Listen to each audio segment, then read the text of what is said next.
Good morning, guys. This is the continuation of our lecture, which is ways of proving quadrilaterals, and this lecture is for grade 9. Okay, I have here a certain figure, and the question here is the quadrilateral ABCD a parallelogram? So, ito daw bang figure na to ay parallelogram? Okay. So, since the points are not given for the coordinates of each vertex or points, kasi kaya sinabing vertex kasi siya yung kantuhan. Okay, so vertex. Siya yung kanto nung figure. So, what are we going to do? We need first to find the coordinates of each point or each vertex. Okay, so we need to do that. We need to have the points. So for A, since it is not given, but from the figure or from the graph, we can say that point A has, so this is the origin, guys. This is my x-axis, this is my y-axis. So point A has coordinates -1 for the x, -1 for the x, and 1, 2, 3, 4, 5, +5 for the y.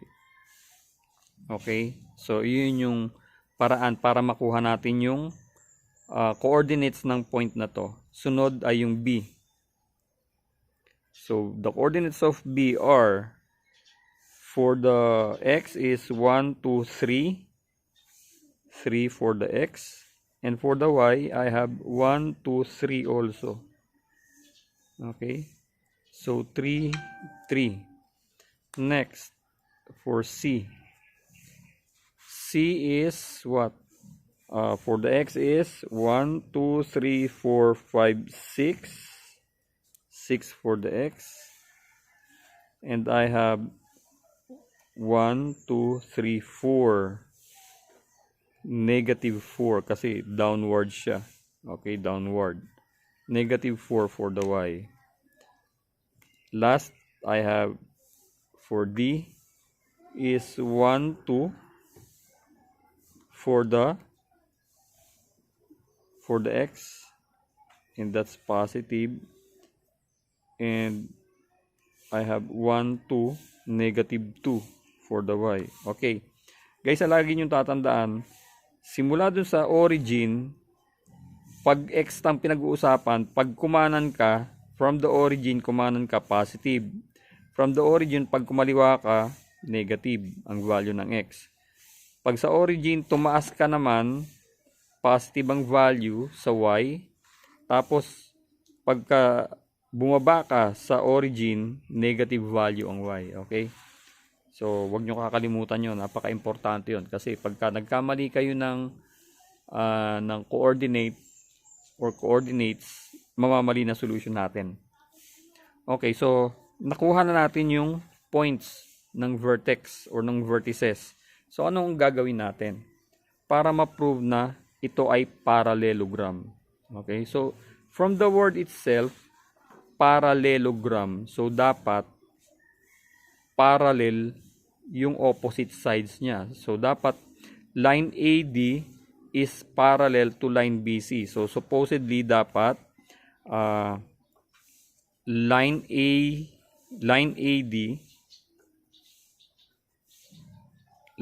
AD should be parallel to its opposite side, which is line BC. Okay? To make it a parallelogram, dapat itong opposite side na to, so line AD again should be parallel to line BC, and line AB should also be parallel to line DC. Okay? Para ma-satisfy natin yung parallelogram, so from the word itself, parallel, okay, parallel, dapat yung opposite sides niya, AB and BC should be parallel, as well as AD and BC should be parallel also. Okay? Opposite sides ang pinag-uusapan, ha, hindi yung adjacent side. Hindi yung AD at AB. Hindi magiging equal lang ano niyan. Hindi yan magiging parallel. Dapat opposite sides. If we're talking about parallel lines, dapat yung opposite sides. Okay? Opposite sides, opposite sides. Okay, let's try to prove that, or let's try to solve if this figure is a parallelogram. Okay, and how are we going to do that?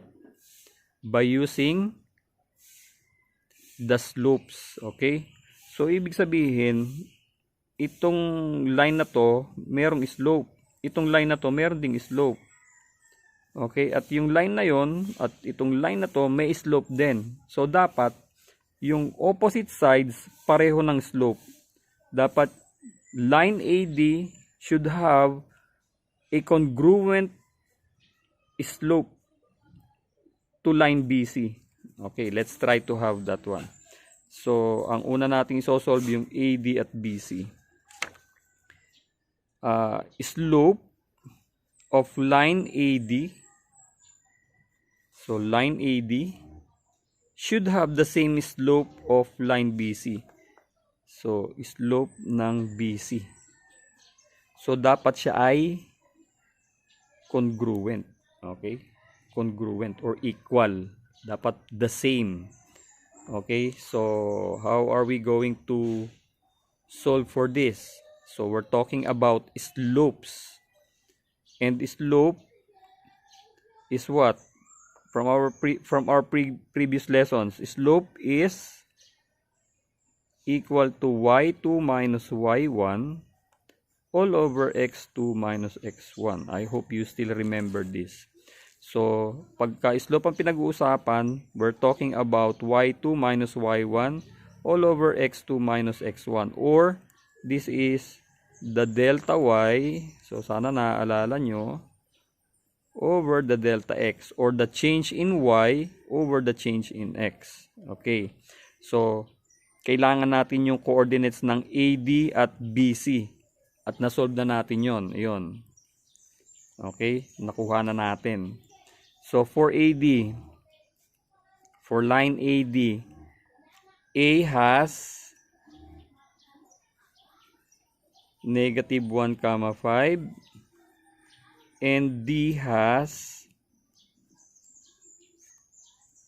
2, negative 2. So, nasa sa inyo na kung alin ang gagawin yung point 1 at point 2. O, sabihin lang natin, ito yung point 1 natin, ito yung point 2 natin. Okay? Now, let's try to plot the points using this equation. Okay, so using these points, I have slope of AD is equal to y2. Ito yung point 2 natin, negative 2 ang y2. Negative 2 minus y1 is 5. All over x2 is 2 minus x1 is negative 1. Negative 1. So, ang importante rito guys, hindi kayo magkakapalit. Okay? Pag si point 2 ito, so y2 is negative 2 minus y1 is 5. Tama?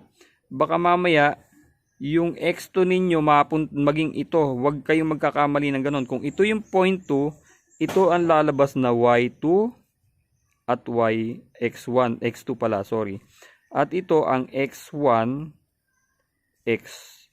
y1. Okay, again, kung ito yung point 2 mo, dapat ito yung y2, ito yung x2. Ito yung point 1 mo, ito yung y1, ito yung x1. Okay, huwag kayong magkakamali kasi pagka nagkamali kayo ng input dito, mali na yung sagot ninyo. Okay? Again, y2 is negative 2 minus y1 is 5 all over 2, ito yung x2, 2 minus x1 is negative 1. Okay? So let's try to simplify. Negative 2 minus 5 is negative 7 all over 2 minus negative 1. So this becomes negative negative positive 1 plus 2 is 3. Okay, so ito yung una nating slope. Ito yung una nating slope. Sunod, slope ng BC.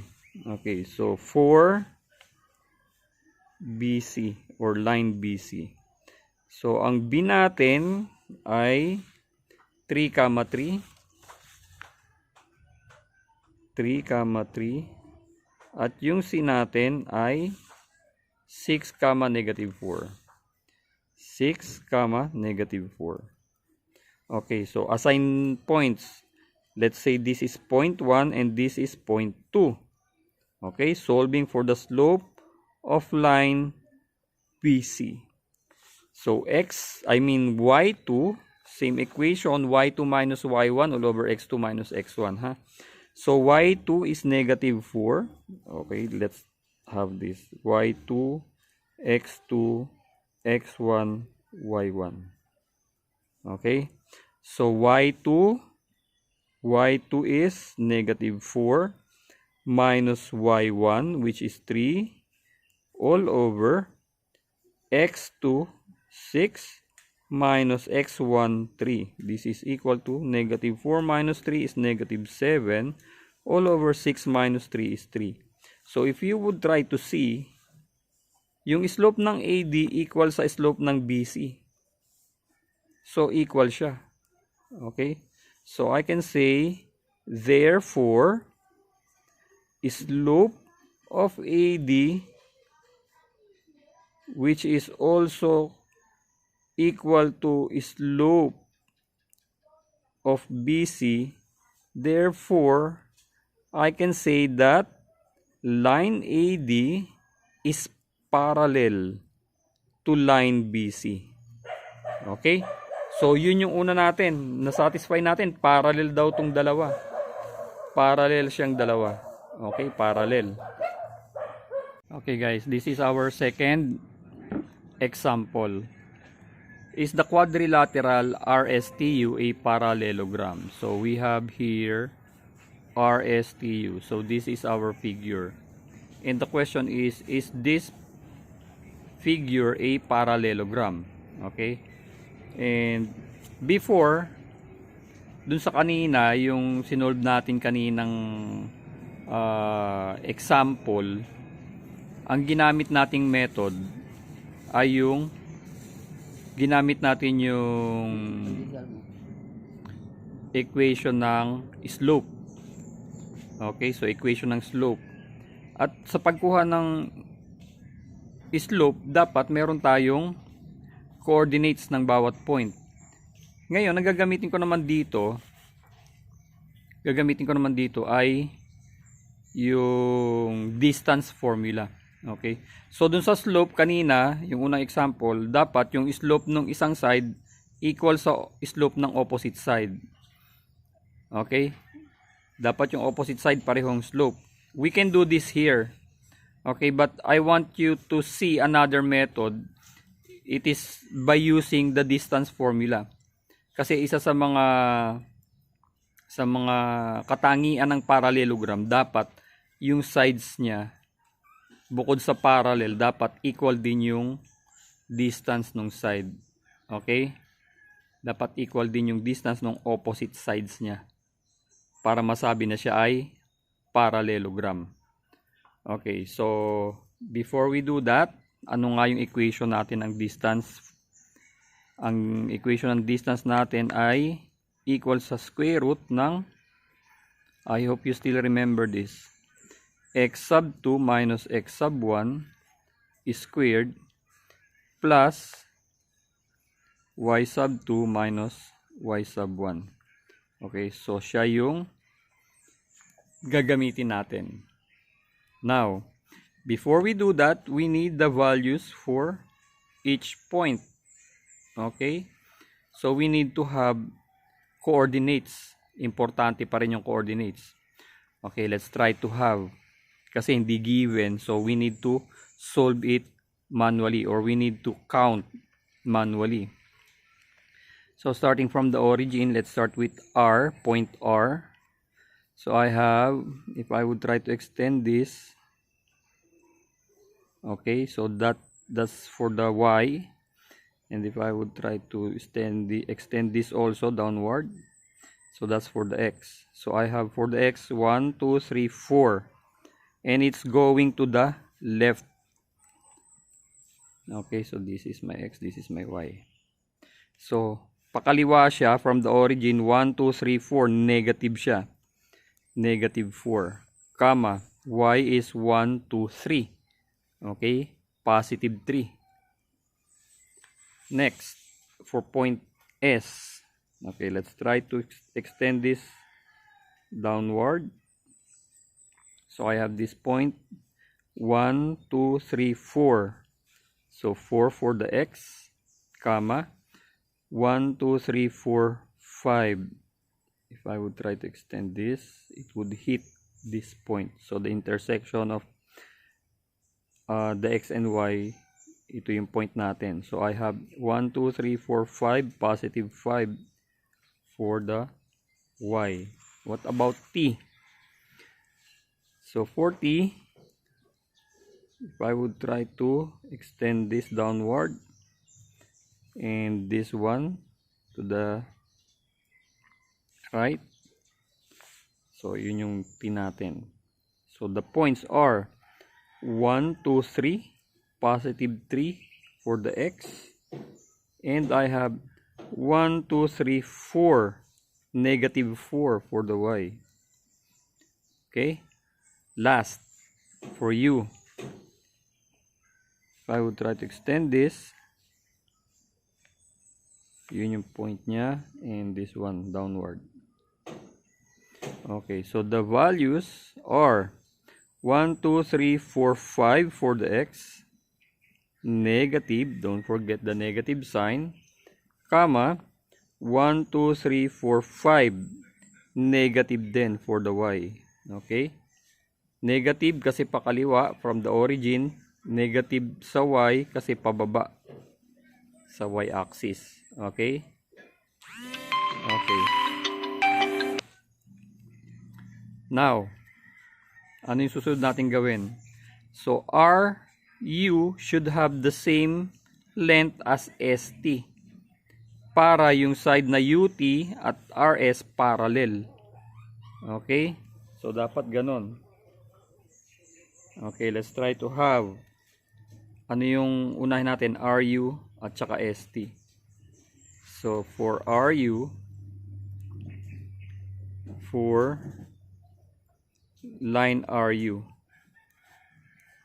So point R has coordinates negative 4, 3, and U has coordinates negative 5, negative 5.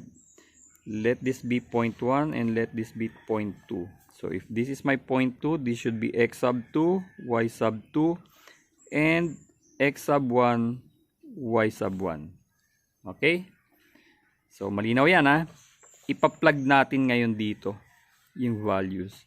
So, first distance is equal to the square root of X sub 2 is negative 5 minus negative 4 squared plus Y sub 2 is negative 5 minus Y sub 1 is 3 squared. So this should be under the square root sign. Equals, let's try to simplify. Negative negative would be plus 4. So I have negative 5 plus 4 squared plus negative 5 minus 3 squared. Equals, negative 5 plus 4 would be negative 1 squared plus negative 5 minus 3 would be negative 8. Okay, squared. So still under the square root sign. This is equal to negative 1 square is 1 plus Negative 8 square would give me positive 64. And the distance would be the square root of 65. Now, that's the distance. This distance is for line RU. So, yung distance nito. We can use the calculator to solve for this. But, let's just try to maintain it like that. Now, let's try to solve the opposite side, the ST. Okay, so for ST, or for line ST, and the coordinates of S is what? The coordinate of S is 4, 5, and for T 3, -4. Okay, let's say this is 0.1 and this is 0.2. So this makes x sub 2, y sub 2, x sub 1, y sub 1. Okay. Same formula or same equation, the distance equation. So x sub 2 is 3 minus x sub 1 is 4 is squared plus -4 minus 5 is squared. Okay. Let's try to simplify. 3 minus 4 is -1 squared. -4 minus 5 would be -9 squared. So it's still under the square root sign. Let's simplify further. -1 square is +1. -9 square would give me +81. Okay. So 1 plus 81 is 82. And the distance of ST is square root of 82. So it's bigger or it's longer than RU, line RU. The distance of RU is square root of 65. The distance of ST is 82. So makikita nyo, mas malaki yung ST. Or mas mahaba, it's longer. So since it is long, one of the side is longer, I can say automatically hindi na siya parallelogram yung figure. Okay, hindi na parallelogram yung figure. Even though it is a quadrilateral, I cannot say that it is a parallelogram because one of the characteristics of a parallelogram, it has same distance. Yung opposite side niya dapat same distance. Okay? Yun yung mga ano niya, mga katangian. Okay, so let's try to solve yung dalawang side naman. Itong nasa taas at yung nasa baba. Okay, that is for line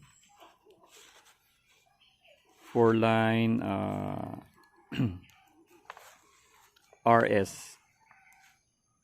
So for line